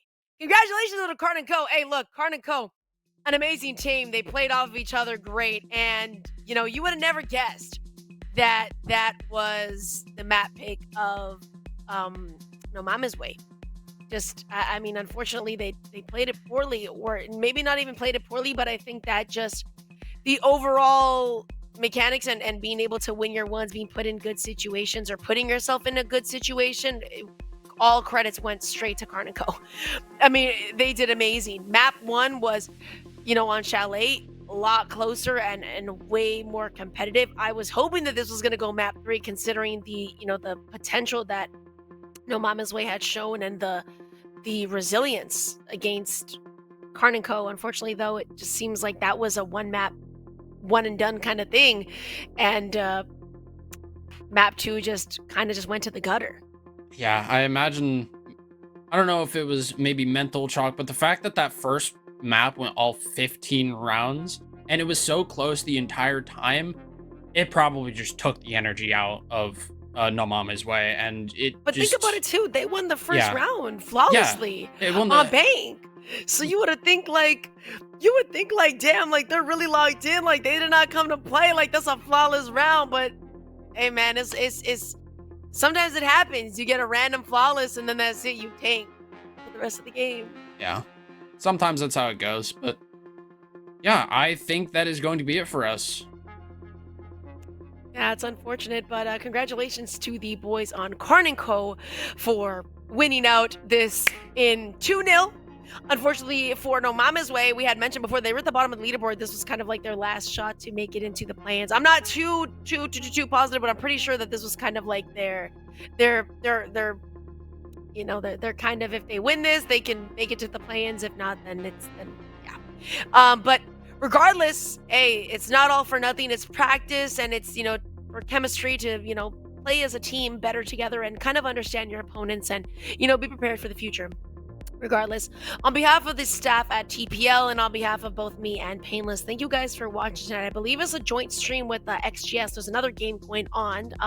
You can find both Painless and I's ads below, right beneath us. But other than that, like I said, on behalf of the staff of TPL, all the production from me and Painless, everybody else that had casted throughout this week or just previously, thank you guys so much for watching tonight. Hopefully, we'll see you on the XGS stream. And until next time, guys, have a great night, and if you're working tomorrow, well, enjoy work. If you're not working tomorrow, then enjoy your day off. All right, guys? Have a great night. Bye-bye. Yeah.